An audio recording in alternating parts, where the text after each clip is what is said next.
Hello बच्चों, तो matrix का लेक्चर 2 आज हम लोग करेंगे। और इसमें कल हम लोगों ने जहाँ तक कवर किया था उसमें अब जो हमारा नेक्स्ट टॉपिक है वो इक्वलिटी ऑफ मैट्रिसेस है। मतलब कि हमें जो मैट्रिसेस मिलेंगी, दो या दो से ज़्यादा मैट्रिसेस, वो कब इक्वल होंगी और इक्वल होने की क्या क्या कंडीशंस हैं उसको समझना है। विद एग्जांपल हम समझेंगे। सपोज़ कर लीजिए कि आपके पास एक मैट्रिक्स है ए, ठीक है।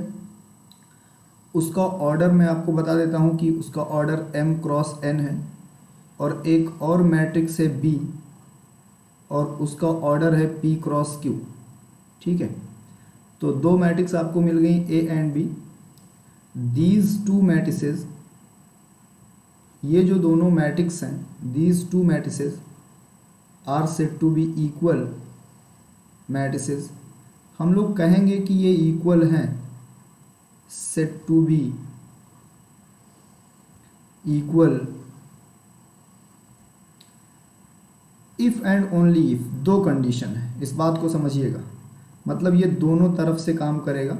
If and only if order of A should be equal to order of B. That is, इसको समझिए, m की वैल्यू p के इक्वल होना चाहिए और n की वैल्यू q के इक्वल होना चाहिए, पहली कंडीशन। और जो दूसरी कंडीशन है वो ये है, corresponding elements of A, matrix A is equal to corresponding elements of matrix B. मतलब ये हुआ कि अगर हम ये कहें कि हमारे पास ए मैट्रिक्स है, ए आई जे है, ये उसका कॉम्पैक्ट फॉर्म है, और एक बी मैट्रिक्स है और वो बी आई जे है, ये उसका कॉम्पैक्ट फॉर्म है। तो इक्वल होने के लिए ज़रूरी है कि इनके ऑर्डर सेम होने चाहिए। साथ में A I J should equal to B I J for all I J. मतलब इसको और थोड़ा सा समझते हैं। जैसे कि A11 अगर है, मतलब फर्स्ट रो फर्स्ट कॉलम का एलिमेंट है मैट्रिक्स ए का, तो it should be equal to first row first column element of matrix B. ये बात इतनी समझ में आ रही है आपको? इसको ध्यान में रखना है, ठीक है। तो इक्वलिटी ऑफ मैट्रिसेस है। अब इस पर हमें एक एग्जांपल यहीं पर है जिससे हमारा कॉन्सेप्ट और क्लियर हो जाएगा। लिखा हुआ है, find the value of w x y and z which satisfy the matrix equation. इस इक्वेशन को सेटिस्फाई करने वाले x y और z की वैल्यूज़ बतानी है। बहुत सिंपल है, जो भी आपने देखा है उसको समझ लीजिए एक बार फिर से। मैट्रिक्स इक्वल होंगी अगर उनका ऑर्डर और उनके करस्पॉन्डिंग एलिमेंट इक्वल हुए। दूसरी बात, अगर मैट्रिक्स इक्वल हैं तो हम ये भी कंसीडर करेंगे कि उनका ऑर्डर सेम रहा होगा और करस्पॉन्डिंग एलिमेंट इक्वल रहे होंगे। तो क्योंकि ये दोनों मैट्रिसेस इक्वल हैं, इसका मतलब इनके करस्पॉन्डिंग एलिमेंट इक्वल होंगे। तो this is minus x and -1।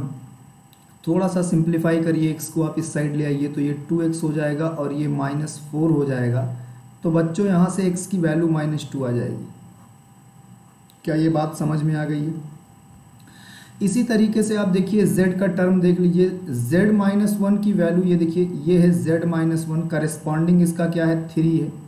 तो z-1 की वैल्यू 3 है, तो एकदम सिंपल कैलकुलेशन है इसका।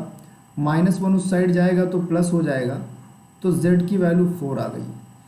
आप इसी तरीके से 2y + x देख लीजिए। सेकंड एलिमेंट फर्स्ट रो का, यहाँ पर सेकंड एलिमेंट फर्स्ट रो का 0 है, तो आपने ये कर दिया। यहाँ से अगर आप 2y की वैल्यू देखें तो वो -x है, और आपको पता है कि x की वैल्यू खुद में माइनस है, तो ये 2 हो गया। इस 2 से ये वाला 2 कैंसिल हो गया, तो y की वैल्यू कितनी आ गई बच्चों? This is equal to 1। ये बात क्लियर हो गई। अब हमारे पास एक लास्ट बच रहा है w, तो 4w - 8 is equal to 2w, और ये 2w इज इक्वल टू 8 है, और यहाँ से वैल्यू क्या निकल कर आ जाएगी, w इज इक्वल टू 4। तो देखिए इक्वालिटी का कॉन्सेप्ट यूज़ करके हमने मैट्रिक्स में x y z w x y और z की वैल्यू बता दी। इस तरह के क्वेश्चन एनसीईआरटी में भी मिलेंगे आपको, तो आप इसको समझ लीजिएगा। स्टार्ट यहीं से होंगे लगभग ऐसे ही क्वेश्चनों से, तो कुछ मुश्किल नहीं है, बस आप कॉन्सेप्ट को अच्छे से समझ के रखिए, सब कुछ आपके लिए बहुत इजी होगा और आप अच्छा करेंगे। तो ये इक्वलिटी पर एक था। नेक्स्ट एग्जाम्पल देखिए, एग्जाम्पल नंबर 2 यहाँ हमको गिवन है। उसमें लिखा हुआ है कि find the minimum number of zeros of triangular matrix of order 4। देखिए कल ही इस पर थोड़ी सी बात हो गई है कि जो मिनिमम नंबर ऑफ जीरोज हैं ये कॉम्पिटिटिव है, ये आपको कंपटीशन में मिलेगा। अभी तक इस तरह के क्वेश्चंस बोर्ड में नहीं बने हैं, लेकिन अब जो पेपर आ रहे हैं, अभी तक जो हम प्रीवियस ईयर में हम देख रहे हैं पिछले 1-2 सालों में, तो वो पेपर कन्वर्ट हो रहे हैं धीरे धीरे कॉम्पिटिटिव की तरफ। वो क्वेश्चंस जो पहले कंपटीशन में आते थे अब वो बोर्ड में आने लगे हैं। तो आपको अपनी प्रिपरेशन को अच्छी करनी होगी और ये एक्सक्यूज़ लेना बंद करना होगा कि ये तो बोर्ड में नहीं आता है। आपको दोनों तरीके से सोचना होगा तो ही आप अच्छा कर पाएंगे, क्योंकि अब कंपटीशन बढ़ रहा है। तो इसके लिए कल मैंने फॉर्मूला आपको बता दिया है कि मिनिमम ज़ीरोज़ जो हैं किसी भी मैट्रिक्स के, minimum zeros of a triangular matrix is equal to, आप समझ लीजिएगा कि यहाँ ट्रायंगुलर मैट्रिक्स लिखा है n(n-1)/2, ये होता है। अब इसको समझ लीजिए कि यहाँ पर अगर आप देखेंगे तो उन्होंने ये जो 4 बता के रखा है ये ऑर्डर है, ऑर्डर यहाँ पर n है, यहाँ जो आप n देख रहे हैं यही मैट्रिक्स का ऑर्डर है। और ट्रायंगुलर मैट्रिक्स होगी तो वो स्क्वायर ही होगी, तो यहाँ पर n की वैल्यू मैंने 4 लिख दी, यहाँ पर मैंने 4-1 कर दी और यहाँ 2 कर दी। तो आप देखिए 4 × 3/2, ये 2 से इसको कैंसिल कर दिया मैंने, तो ये वैल्यू 6 आ गई। ये आपका आंसर आ गया। इसी में मुझे आपको एक और बात बतानी थी नोट करके, उसको भी आप देख लीजिएगा। कई बार आपसे पूछते हैं कि maximum number of zeros in a diagonal matrix,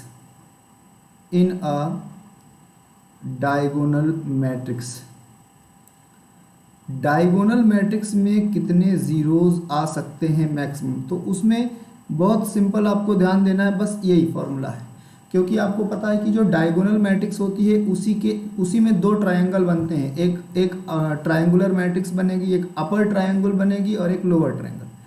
तो फिर उसी में ये वैल्यू आपको आ जाएगी। इसको याद रखिएगा, इस पर क्वेश्चन मिला नहीं था, नहीं तो मैं लिख लेता, पर ये फॉर्मूला है। अब देखिए नेक्स्ट एग्जाम्पल, देखिए एग्जाम्पल नंबर 3 है, इक्वलिटी पर बेस्ड है, आसानी से हम समझ लेंगे। देखिए इन्होंने लिख दिया, इसको देखकर हम समझ रहे हैं कि ये देखिए इक्वल है। तो इक्वल होने के मतलब ये है कि उनके ऑर्डर सेम रहे होंगे। आप देख लीजिए 2 इसमें रो हैं तो 2 और 3 कॉलम है, इसमें भी 2 ही रो हैं और 3 कॉलम है, तो ये कंडीशन हमारी तो सेम हो गई, इक्वल ही है, तो करस्पॉन्डिंग भी इक्वल होंगे। तो यहाँ से हमें क्या मिलेगा, 2x + y = 3, एक वैल्यू, ठीक है, इसको आप याद रखिएगा। दूसरा यहाँ से देखिए x - 2y = 4 मिल रहा है, x - 2y = 4 मिल रहा है, इक्वेशन 2। और थर्ड आप देख रहे हैं तो a - b की वैल्यू 4 मिल रही है, इक्वेशन थर्ड कह लीजिए इसको। और यहीं पर देख लीजिए 2a + b की वैल्यू मिल रही है आपको -1, तो इक्वेशन 4 कह लीजिए। इन्हीं इक्वेशंस को सॉल्व करना है with the help of elimination method, या और कोई भी मेथड आप यूज़ कर सकते हैं। यहाँ पर मैं इसको सिंपल ऐड कर देता हूँ तो ये कैंसिल हो जाएगा, यहाँ वैल्यू आ जाएगी 3a = 3। तो बच्चों a की वैल्यू 1 आ गई।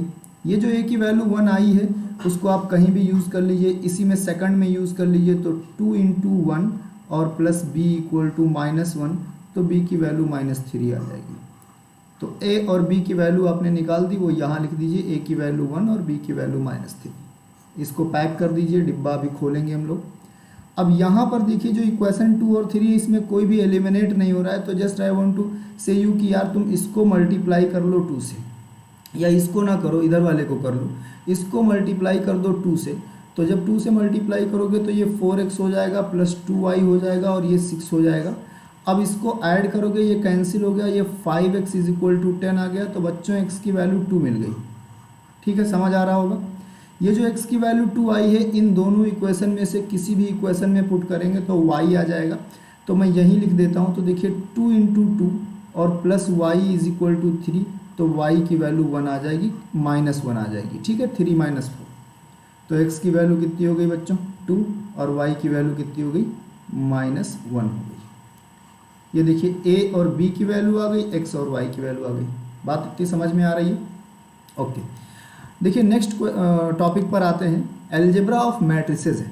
ठीक है, तो मैट्रिक्स के एल्जेब्रा में हमें जो डिस्कस करना है वो मैं अभी आपको यहीं पर समझा देता हूँ, थोड़ा सा उसको याद रखिए। देखिए मैट्रिक्स में हम ऐड करेंगे, मतलब इसका एडिशन देखेंगे, नीचे टॉपिक भी मेंशन है एडिशन। सब्ट्रैक्शन इसी के अंडर आ जाएगा, उसी में माइनस के साथ हम कर देंगे, तो वो एडिशन वाले पार्ट को ही सब्ट्रैक्शन में हम लोग मिला लेंगे। साथ में मल्टीप्लिकेशन हम देखेंगे, मल्टीप्लाई करना, मल्टीप्लिकेशन मैट्रिक्स का। मैट्रिक्स का डिवीज़न सीधा सीधा नहीं पॉसिबल है, तो उसके लिए एक नई चीज़ हम देखेंगे, इन्वर्स ऑफ मैट्रिसेस, उसके बारे में बाद में बात करेंगे। तो अभी हम एडिशन और मल्टीप्लिकेशन देखने वाले हैं। ठीक है, एडिशन मल्टीप्लिकेशन में पहले हम लोग बात कर लेते हैं एडिशन की। देखिए फर्स्ट ऑफ ऑल आप ये समझ लीजिए कि आपके पास अगर कोई भी दो मैट्रिक्स हैं, लेट ए, इसको ऐसे लिख दीजिए AIJ and BIJ, be any two matrix of same order, दोनों के ऑर्डर सेम होंगे, पहली कंडीशन ऑफ सेम ऑर्डर, से n, कह लीजिए कि n, ये हमेशा ध्यान में रखिएगा, या मैं इसको थोड़ा सा यहीं पर बता देता हूं आपको। वी कैन ऐड और subtract two matrices, we can, इसको याद रख लीजिएगा, नोट करके लिख लीजिएगा, ऐड और subtract two matrices, subtract two matrices if they are of the same order. अगर उनका ऑर्डर सेम होगा तभी ऐसा कर सकते हैं, they are of the same order. We can add और subtract two matrices if they are of the same order. ठीक है, तो ऑर्डर उनका सेम होगा, be any two matrices of same order, then a plus b is equal to aij plus bij, that is sum of corresponding element। Matrix sum, इसका एक matrix होगा, matrix obtained, मैं इसको लिख देता हूँ, matrix obtained by adding corresponding elements of A and B। इसको समझते हैं, समझते कैसे हैं? देखिए जैसे मैंने कहा कि सपोज कर लीजिए कि आपके पास एक छोटा सा मैट्रिक्स ले लेता हूँ मैंने कहा इसको A कह दीजिए, इसको B, इसको C और इसको D कह दीजिए। अब इसी ऑर्डर का दूसरा मैट्रिक्स हमको चाहिए होगा, तो मैं इसको E F G H बोल दिया। मैं कह रहा हूँ कि इनका सम करना है, तो आपको बहुत ज़्यादा इस पे वर्क करने की ज़रूरत नहीं है। देखिए करेस्पॉन्डिंग, ये जो A है उसका करेस्पॉन्डिंग E है, तो यहाँ फर्स्ट एलिमेंट मिल जाएगा A प्लस E। ये जो B है उसका करेस्पॉन्डिंग F है, तो you will get second B plus F। ये जो C है उसका करेस्पॉन्डिंग G है, तो you will get C plus G। और ये जो D है उसका करेस्पॉन्डिंग H है, you will get D plus H। ठीक है, इस तरह मैट्रिक्स को हम ऐड करेंगे। इसमें दो तीन छोटी छोटी बातें आपको और याद रखनी है फॉर मैट्रिक्स एडिशन। जब हम मैट्रिक्स ऐड कर रहे होंगे तो ये दो तीन छोटी बातें हैं जिनको आप याद रखिए। आगे इन सब पे कॉन्सेप्ट और क्वेश्चंस मिलेंगे तो वो क्लियर होते जाएंगे, बट फिर भी आप याद रखिए फॉर मैट्रिक्स एडिशन, जो मैट्रिक्स का एडिशन है उसमें जो फर्स्ट है वो ये कि मैट्रिक्स का जो एडिशन है वो कम्यूट करता है। मतलब ए बी जो है बच्चों वो B plus B equal to B plus A होगा। ठीक है, एक बात तो याद रखिए। साथ में इसके ये भी याद रखिए कि मैट्रिक्स का एडिशन एसोसिएटिव भी होता है, एसोसिएटिव भी होता है। ये जो प्रॉपर्टीज़ मैं लिख रहा हूँ कम्यूटेटिव है, वो एसोसिएटिव है। थर्ड नंबर पे आप ये भी देख लीजिए कि कभी कभी हम देखेंगे कि हमारे पास एक मैट्रिक्स होगी और एक और मैट्रिक्स होगी, ज़ीरो मैट्रिक्स। आप ज़ीरो मैट्रिक्स से इंट्रोड्यूस हैं पहले कल ही के लेक्चर में, तो ज़ीरो प्लस ए भी करेंगे अगर, तो इन दोनों की वैल्यू ए ही आती है। तो इस केस में हम लोग कहते हैं कि ये जो ज़ीरो मैट्रिक्स हमारी है उसको हम एडिटिव आइडेंटिटी कहते हैं। एडिटिव आइडेंटिटी, ये हमारा एडिटिव आइडेंटिटी है। ठीक है। थर्ड नंबर के बाद फोर्थ नंबर पे एक बहुत इंपॉर्टेंट पॉइंट है। अगर हमारे पास कोई भी दो मैट्रिक्स इस तरह मिले, ए प्लस बी करने पर या बी प्लस ए करने पर हमको आइडेंटिटी मिलने लगे, तो हम कहते हैं कि A is the additive inverse. Additive inverse और मल्टीप्लिकेटिव इन्वर्स दोनों का मतलब अलग है। एडिटिव इन्वर्स ऑफ बी, तो हम ये कहते हैं कि ए जो है वो बी का एडिटिव इन्वर्स है। क्या मेरी ये बात एकदम क्लियर समझ में आ रही है बच्चों? Getting my point? ठीक है। तो ये एडिशन से जुड़ी कुछ टॉपिक पॉइंट थे जिनको आप याद रखोगे, आगे ये कॉन्सेप्ट के फॉर्म में आ जाएंगे, क्वेश्चंस में भी यूज़ हो जाएंगे, तो वो मतलब दोहरा जाएगा हम लोग का। ठीक है। तो ये अलजेब्रा ऑफ मैट्रिसेस में एडिशन ऑफ मैट्रिक्स हमने देखा। अब इस पर हम एक दो क्वेश्चन करेंगे जिससे ये कॉन्सेप्ट हमारा बिल्कुल क्लियर हो जाए। एग्जाम्पल के लिए देखिए, आपके पास एक मैट्रिक्स ए है, एक मैट्रिक्स बी है, और साथ में उन्होंने एक इक्वेशन हमको बता के रखा, ये इक्वल टू ज़ीरो होगा। ये ज़ीरो बहुत दूर लग गया है, दिस इज इक्वल टू, तो वो कह रहे हैं कि find the value of D. तो बहुत सिंपल सा क्वेश्चन है। देखिए, जो भी इक्वेशन उन्होंने बताया है वो आप यहाँ पर लिख दीजिए, A plus B minus D is equal to zero, ये आपने यहाँ लिखा। थोड़ा मैथमेटिकल अप्रोच लगाइए इसमें, जो आप इतना समझते हैं मैथमेटिक्स को, कि अगर मैं उस डी को इस साइड करूँ तो मुझे ये मिल जाएगा, इसको आप इक्वेशन 1 बना लीजिए। ये बात समझ में आई? ठीक है। अब देखिए, ए मैट्रिक्स क्या है उसको लिख दीजिए। ए मैट्रिक्स है बच्चों 1 3 2, और बी मैट्रिक्स क्या है 3 2 और 5 है, ये आपने लिख दिया। और साथ में आप देखिए बी, सॉरी अभी बी नहीं लिखा है, बी है -1 -2 0 5 और 3 और 1, और इक्वल टू मैट्रिक्स डी है। अब मैंने ऐड करना अभी जस्ट आपको सिखाया है कि करेस्पॉन्डिंग एलिमेंट ऐड होंगे। तो देखिए 1 को -1 में ऐड करोगे तो बहुत सिंपल है, 0 मिलेगा। 3 को 2 में ऐड करोगे -2 में तो 1 मिलेगा। 3 को 0 में ऐड करोगे तो 3 मिलेगा। ये देखो 3 को 0 में ऐड कर दिया। इस 2 को 5 में ऐड करोगे तो 7 मिलेगा, और इस 2 को 3 में ऐड करोगे तो 5 मिलेगा, और इस यहाँ पर 5 है, हाँ 5 को 1 में ऐड करोगे तो 6 मिलेगा। ये देखिए आपका मैट्रिक्स डी तैयार है। यहाँ से एक बात जो पीछे वाले में ही मुझे बता देना चाहिए था, वो यहाँ से मैं आपको बता दूँ कि अगर आपने ए प्लस बी मैट्रिक्स करा तो एक नई मैट्रिक्स बनेगी जिसका ऑर्डर वही होगा जो ए और बी का था। मीन्स जो रिजल्टिंग मैट्रिक्स होगी वो भी उतने ही ऑर्डर की होगी जितना ऑर्डर मैट्रिक्स ए का था और जितना ऑर्डर मैट्रिक्स बी का था। ठीक है, ऑर्डर में कोई चेंज नहीं आएगा। आप यहाँ से वेरीफाई कर सकते हो। देखो ए का ऑर्डर है 3 क्रॉस 2, इसमें 3 रोज हैं 1 2 3 और 2 कॉलम है। बी का भी ऑर्डर यही है, 3 क्रॉस 2, 3 रोज हैं और 2 कॉलम है, तो 3 क्रॉस 2। और देखिए जो रिजल्टिंग मैट्रिक्स डी आया है उसका भी ऑर्डर 3 क्रॉस 2 है। क्या ये बात समझ में आ रही है सबको? ठीक है, चलिए इसी पर एक और क्वेश्चन भी हम लोग देख लें, एक और क्वेश्चन भी इस पर हम लोग देख लें। ठीक है, नेक्स्ट देखिए, अब जो नेक्स्ट क्वेश्चन इस पर है बच्चों, मल्टीप्लिकेशन से पहले एक और क्वेश्चन है, उसको भी हम देखेंगे।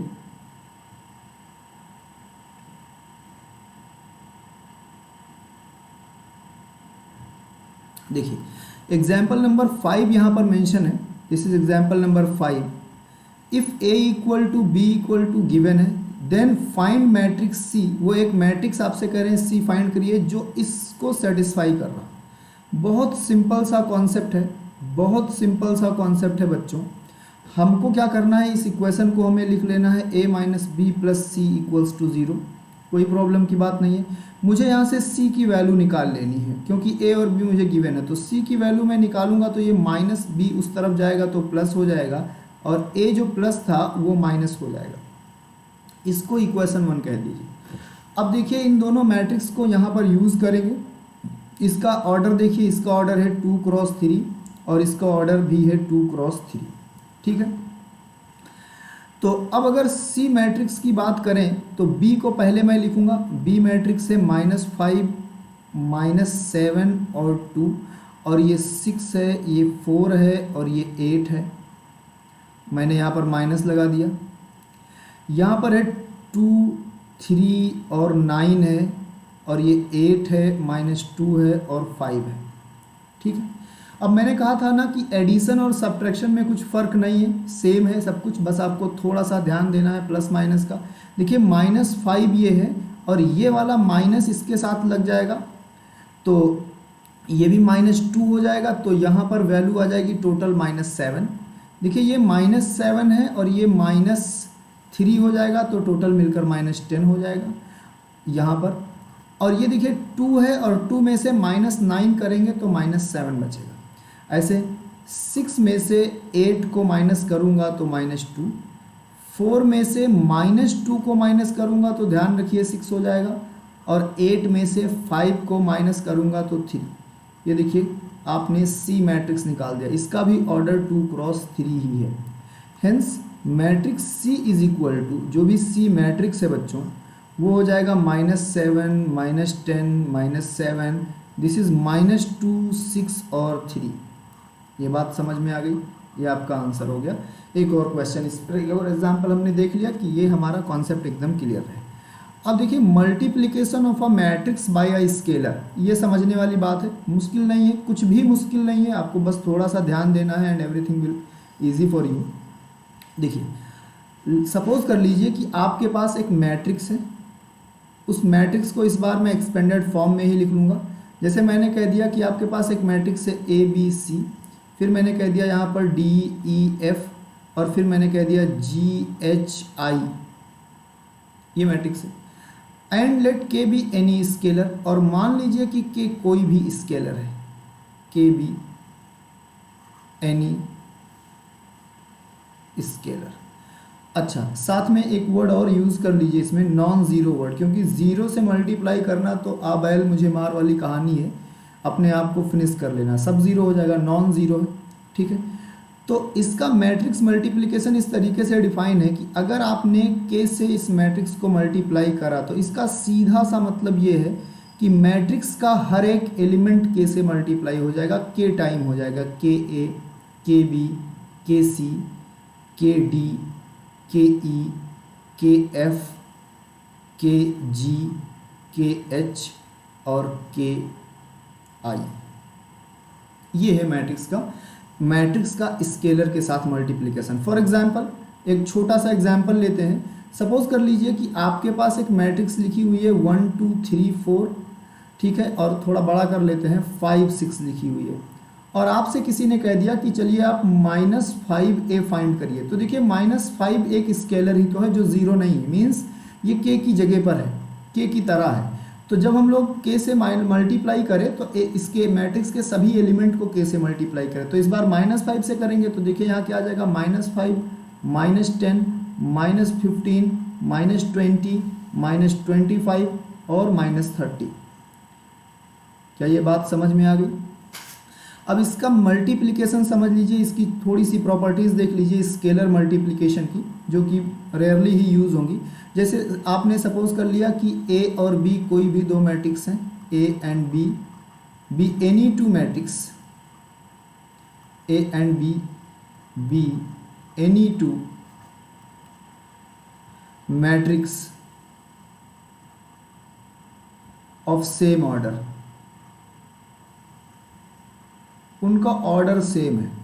ठीक है, तो फिर फर्स्ट हम लोग देखेंगे कि अगर हमने उनको सम करा और फिर मल्टीप्लाई किया तो ये KA प्लस KB हो जाएगा। सेकंड, अगर हम कहें कि K1 और K2 भी any two scalar, any two non zero scalar, कोई भी दो नॉन ज़ीरो स्केलर हैं, तो K1 प्लस K2 को अगर हम किसी मैट्रिक्स से मल्टीप्लाई करें A से तो K1 A हो जाएगा और प्लस K2 A हो जाएगा।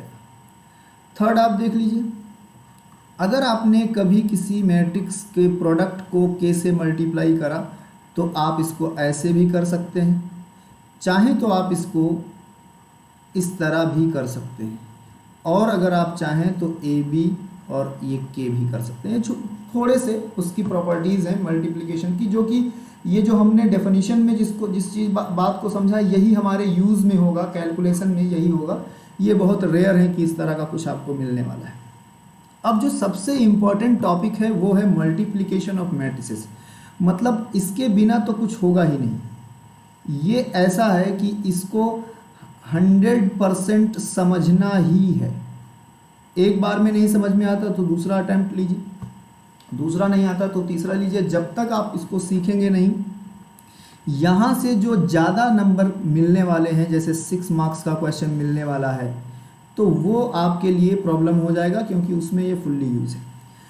तो इसमें थोड़ा समझने वाली बात है कि आप किन्हीं भी दो मैट्रिक्स को मल्टीप्लाई नहीं कर सकते हैं। थोड़ा लॉजिक है भी, उसको मैं आपको बताता हूँ। मल्टीप्लिकेशन ऑफ मैट्रिसेस, आप लेट कर लीजिए कि आपके पास लेट ए, उसका ऑर्डर आप कह दीजिए कि m क्रॉस n है, और एक और मैट्रिक्स b ले लीजिए, उसका ऑर्डर आप कह दीजिए कि p क्रॉस q है। ठीक है, बी एनी टू मैट्रिक्स, इनके ऑर्डर के बारे में कोई कमेंट ना करिए भी, बी एनी टू मैट्रिक्स। ठीक है, और of order m cross n and p cross q respectively, ये वर्ड यूज कर लीजिए। ठीक है, देन अब आगे समझिएगा, बहुत आराम से इस बात को समझिएगा। Then A B, that is multiplication of A and B is defined only multiplication of A and B is defined only if, ये वर्ड बहुत इंपॉर्टेंट है, हर बार हम नहीं मल्टीप्लाई कर पाएंगे। Number of column in A must equal to number of row in B.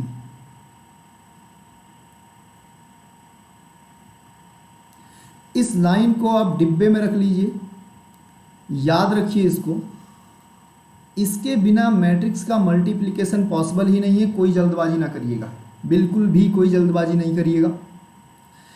तो जब भी कभी आपको कोई मैट्रिक्स मल्टीप्लाई करने को मिले, कोई भी दो मैट्रिक्स की, इन दोनों को मल्टीप्लाई करिए, तो पहले तो आप ये देखिएगा कि अगर एक मैट्रिक्स का ऑर्डर m क्रॉस n है और दूसरे मैट्रिक्स का order b p cross q है, तो क्या n और p is n equal to p है या नहीं है। पहले आप ये चेक करोगे, अगर ये है तो आगे चलोगे, नहीं है तो बताओगे कि मैट्रिक्स का मल्टीप्लिकेशन पॉसिबल नहीं है। ठीक है, ये बात समझ में आ गई। इस डिब्बे को मैंने पैक करा है, आप देख लेना। इस डिब्बे को मैंने पैक करा है, आप देख लेना, इसके बिना नहीं संभव। अब मान लीजिए कि ऐसा है, सपोज कर लीजिए कि ऐसा है। ठीक है, तो आपने कहा कि आपके पास एक मैट्रिक्स है ए, ठीक है, और उसका ऑर्डर आप कह रहे हो कि m क्रॉस n है, और एक मैट्रिक्स b है, उसका ऑर्डर आप कह रहे हो कि p क्रॉस q है, और ये भी आप बता रहे हो कि n इक्वल टू p है। ये बात भी आप बता रहे हैं। ठीक है, तो जब हम इन दोनों को मल्टीप्लाई करेंगे, अभी मैं आपको समझाते चलूँगा, आप बिल्कुल टेंशन नहीं लीजिए। तो जब भी हम इन दोनों को मल्टीप्लाई करेंगे, तो जो मल्टीप्लाई करने पर जो अभी मैं बताऊंगा कि ये क्या है, इसका मतलब हमें कुछ इस तरीके के रिजल्ट मिलेंगे। r vary from 1 to n, a i r और b r j। ये फॉर्मूला अभी मैं वेरीफाई करूंगा, कोई दिक्कत की बात नहीं। जैसे एग्जांपल के लिए मैं आपसे कहूँ, सपोज कर लीजिए let a is equal to, एक मैट्रिक्स है a11 a12 a13 और a21 a22 a23, और एक और मैट्रिक्स है b। ठीक है, तो b इस तरीके से है b11 b21 b31 और b12 b22 b32 और b13 b23 और b33। अब देखिए कि क्या इनका ए क्रॉस बी पॉसिबल है। तो आप देखेंगे ए डॉट मतलब मल्टीप्लिकेशन, यहाँ पर ऑर्डर आपके पास है 2 क्रॉस 3 और यहाँ पर ऑर्डर है 3 क्रॉस 3। ठीक है, तो इसका मतलब ये है कि जितने इसमें कॉलम हैं उतने इसमें रो हैं, इसका मतलब मल्टीप्लिकेशन पॉसिबल है। अब मल्टीप्लिकेशन पॉसिबल है तो वो किस तरह होगा वो हम यहाँ समझते हैं। देखिए यहाँ पर आप लिख लीजिए a इंटू बी और उन दोनों मैट्रिक्स को लिखिए। आपको पता है कि ये है A11, ये है A12, ये है A13, ये है A21, A22 और A23, ये आपने लिख लिया।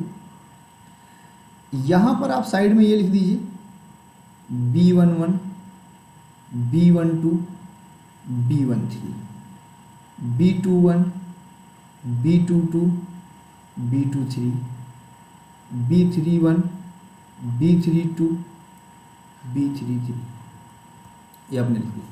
अब मल्टीप्लाई करेंगे कैसे वो समझिए मेरी बात बहुत ध्यान से। देखिए ये जो फर्स्ट मैट्रिक्स है उसमें आप ऐसे हॉरिजॉन्टल मूव करिए, ऐसे मूव करिए, बात समझ में आ रही होगी। और ये जो सेकंड मैट्रिक्स है उसमें आप वर्टिकल मूव करिए 1 बाय 1। समझिए इस बात को। जैसे देखिए अगर हमको मल्टीप्लाई करना हुआ इसको, तो जैसे मान लीजिए कि मैं पहले क्या करूँगा,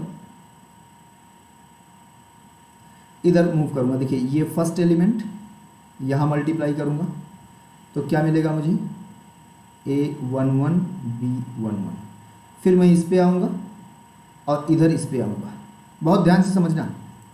यहाँ पर प्लस लगाऊँगा A12 और B21 और फिर मैं इसको यहाँ मल्टीप्लाई करूँगा और इसको यहाँ मल्टीप्लाई करूँगा तो ये प्लस लगाऊँगा तो वैल्यू क्या मिलेगी बच्चों A13 और B31, एक हो गया। यही चीज़ आपको फिर इसी को पकड़ना है और इसके साथ करना है, इसके साथ, और फिर इसी को इसके साथ करना है। तो मैं यहाँ लिख लेता हूँ क्योंकि मेरे पास स्पेस वहाँ नहीं है। तो वो जो फर्स्ट है उसको मैंने लिख लिया A11 B11, A12 B21 और A13 और B31, एक हो गया। फिर इसी को यहाँ लेकर आइए, ये दूसरा एलिमेंट, ये एक एलिमेंट है, इसको याद रखिए, this is one element. Second देखिए A11 B12, देखिए इसको इसके साथ किया मैं, प्लस A12 और यहाँ इसके साथ मल्टीप्लाई होगा तो B22 प्लस A13 B32 के साथ, A13 और B32। फिर आप इसी एलिमेंट, अभी इसी को लीजिए और फिर इस तीसरे से करिए। तो ये थर्ड एलिमेंट आपका बनेगा A11 B13, A12 B23 और A13 और B33। ये बात समझ में आ गई है। अब सेम आपको इसके साथ भी करना है। अब ये लेना है और इसी तरीके से पहले कॉलम को, फिर दूसरे कॉलम को, फिर तीसरे कॉलम को करना है। तो यहाँ पर देख लीजिए A21 B11, A22 B21 और A23 और B31, ये हो गया। फिर इसी को आप यहाँ इससे करेंगे तो A21 B12, A22 B22 और A23 और B32, और फिर इसी को आप इससे मल्टीप्लाई करेंगे तो A21 B13, A22 B23 और A23 और B33। ये आपका मैट्रिक्स मल्टीप्लाई हो गया। जब आप इसको देखकर डरिए नहीं, जब यहाँ पर नंबर्स होंगे तो ये बहुत इजी होगा, ये सब ऐड होके एक नंबर बनेगा। अब इसमें जो इम्पोर्टेंट जो मैं आपको बताना चाहता हूँ, दैट इज़ वेरी इंपॉर्टेंट, जो मैं आपको बताना चाहता हूँ क्या है। देखिए आपने देखा कि इस मैट्रिक्स का ऑर्डर है 2 क्रॉस 3 और यहाँ जो लिखा हुआ है इसका ऑर्डर है 3 क्रॉस 3, ये दोनों सेम है। अब जो नई मैट्रिक्स आ रही है उसका ऑर्डर देखिए 2 क्रॉस 3 है, 2 क्रॉस 3। मतलब ये है कि जब भी कभी हम दो मैट्रिक्स को मल्टीप्लाई करेंगे तो ये जो दोनों यहाँ पर आपको दिख रहे हैं, फर्स्ट वाले का कॉलम और सेकंड वाले का रो, ये एलिमिनेट हो जाएगा। जो न्यू मैट्रिक्स बनेगी उसका ऑर्डर पहले वाले के रो और दूसरे वाले के कॉलम से बनेगा। जैसे आपके पास एक मैट्रिक्स है, उसका ऑर्डर है m क्रॉस n। एक मैट्रिक्स B है, उसका ऑर्डर है p क्रॉस q। अगर प्रोडक्ट पॉसिबल है तो n p इक्वल होंगे, ये गायब हो जाएंगे। तो जो नई मैट्रिक्स AB बनेगी उसका ऑर्डर होगा m क्रॉस q। मेरी इतनी बात समझ में, ये मुझे इंपॉर्टेंट बात बतानी थी आपको